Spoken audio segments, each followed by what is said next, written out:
आज ये बड़ी घमंड से बोल रहे हैं कि हमें राहत मिल गई। ये कौन सी लड़ाई जीत के आए हैं? कौन सा वेलिएंट काम करके आए हैं? कौन सा देशभक्ति का काम करके आए हैं? रेप केस में आपको जो आपने वहां पे बोला, क्योंकि यूनिक इलेक्शन चल रही है, इलेक्शन की वजह से आपको 7 दिन की राहत मिली है। कनाइवेंस इसका भारत भूषण आशु के साथ है। भारत भूषण आशु के अगेंस्ट इन्होंने कैंडिडेट क्यों नहीं दिया? मैं पहले दिन से बोलता था ये मिले हुए हैं। मैं तो करवल पे हैरान। करवल एंड ये एक हैं, दोनों एक थैली के चट्टे बट्टे हैं। दोनों पीछे लड़े, दोनों मेडिकल कराया। पुलिस में कंप्लेंट क्यों नहीं आई इनकी? इलेक्शन कमीशन में कंप्लेंट क्यों नहीं गई? Both are mixed up, both ponds हैं भारत भूषण आशु के। जहां वो चलाना चाहता है वहां चलते हैं। टाइम्स में जाते हुए तमाम दर्शकों का बहुत बहुत स्वागत है। हमारे साथ है एडवोकेट हरीश राय डांडा जी, जो खुद एज अ कैंडिडेट इस बार उतर के आने वाले हैं विधानसभा के इलेक्शंस में। और आज हम बात करेंगे सिमरजीत सिंह बैंस जी की, जिनके ऊपर एक केस फाइल हुआ था, ये हम सभी जानते हैं। हाँ जी सर, सबसे पहले टाइम्स में आपकी का बहुत बहुत स्वागत है। कोर्ट की तरफ से उनको ऑर्डर आ गया कि उनको 1 वीक के लिए अरेस्ट न किया जाए, स्टे ऑन लगा दिया जाए। तो आप खुद एडवोकेट है, आप क्या मानते हैं इस चीज़ के? मेरे को तो हंसी आ रही है।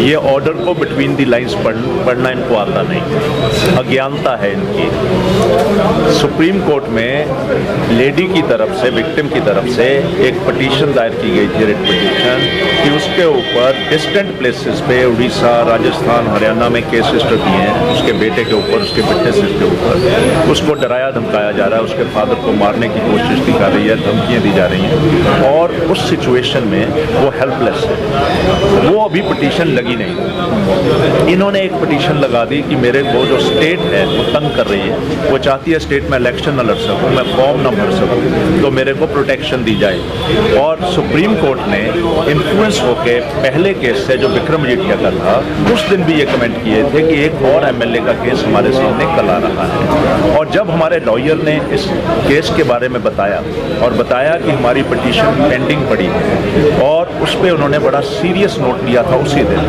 पहले वो 23 तारीख डालने लगे थे स्टे करके, फिर उन्होंने फाइल फिर से उठाई और 2 दिन की डेट डाली, और जो इसकी रिट पिटीशन थी लेडी की, वो भी साथ में ली। और एक भी आर्गूमेंट आज सुने बिना स्ट्रेट अवे उन्होंने स्टे ये किया है कि वो जो लेडी के ऊपर केस हुए हैं वो सारों पे रोक लगा दी। सिमरजीत सिंह बैंस को बहुत बड़ा झटका लगा है। इनके लॉयर ने ये कहने की कोशिश की कि वो केस हमने नहीं कराया, ये कनाडा भेजने का धंधा करती है लोगों को, उसका कंप्लेंट है।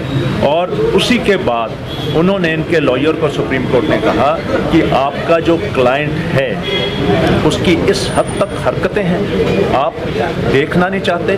2 बार के एमएलए को सलीका नहीं आता कैसे बिहेव करना है। वो चाहता है कि उसको अग्रिम जमानत मिल जाए और इस लेडी को झूठे केसों में जेल में भेज दिया जाए।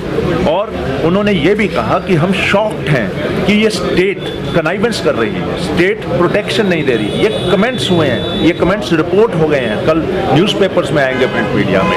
फिर उन्होंने एडवोकेट जनरल पंजाब को बोला कि विद इन 1 वीक वो रिप्लाई फाइल करे, अपना काउंटर फाइल करे। और ये sorry state of affair Punjab का क्या चल रहा है, इस पर कंसर्न जाहिर करके उन्होंने केस एडजर्न किया।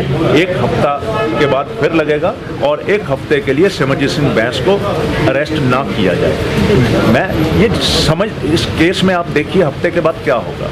इस पे बड़ी संगीन फैसले आएंगे, इसको चुकाने वाले फैसले आएंगे। ये ऐतिहासिक मोल्ड पे जाएगी ये जजमेंट, क्योंकि जो सुप्रीम कोर्ट के पहले आदेश हैं सेंसिटिव केसों में, उन आदेश की अवमानना की गई है। हमने पुलिस को नोटिस भी दिया, आप अवमानना कर रहे हो, और वो अवमानना हुई है। और इसके अलावा सुप्रीम कोर्ट में 100 मोटो भी केस चल रहा है एमपी एमएलएस का, जो बाहुबली इस तरह लोगों का शोषण करते हैं, फिर उनको खराब करते हैं। और मैं तो हैरान हूँ, इन्होंने परसों जब इनको 2 दिन की राहत मिली तो जैसे दिवाली के पटाखे फोड़े वैसे पटाखे फोड़ रहे थे। आज ये बड़ी घमंड से बोल रहे हैं कि हमें राहत मिल गई।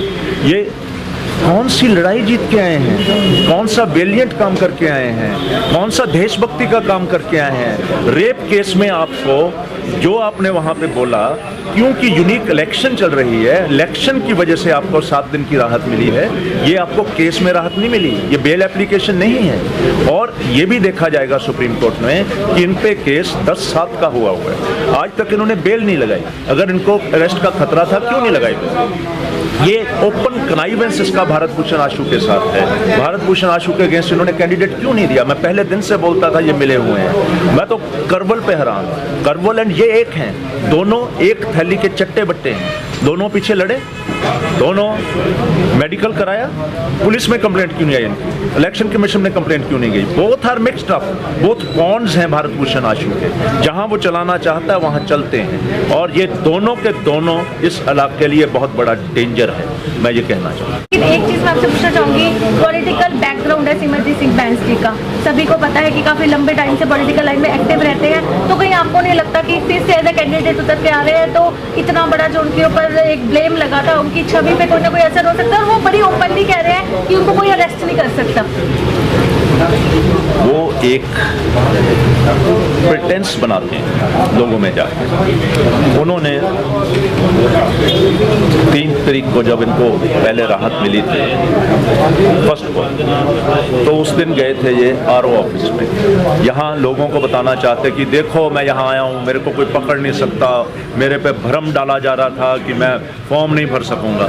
ये किसी ने भ्रम नहीं डाला। इनफैक्ट उन्होंने नॉमिनेशन पेपर पहले दाखिल कर दिए थे अपने एजेंट के थ्रू। उन्होंने रात को पखंड करके एक हॉस्पिटल में दाखिल होके, एक जो प्रोविजन है इलेक्शन कमीशन की ओथ लेने की कि अगर आप हॉस्पिटल पे बेड रिडन हो तो आप डॉक्टर के पास ओथ ले सकते हो, वो ओथ लेके डॉक्टर से भेजी।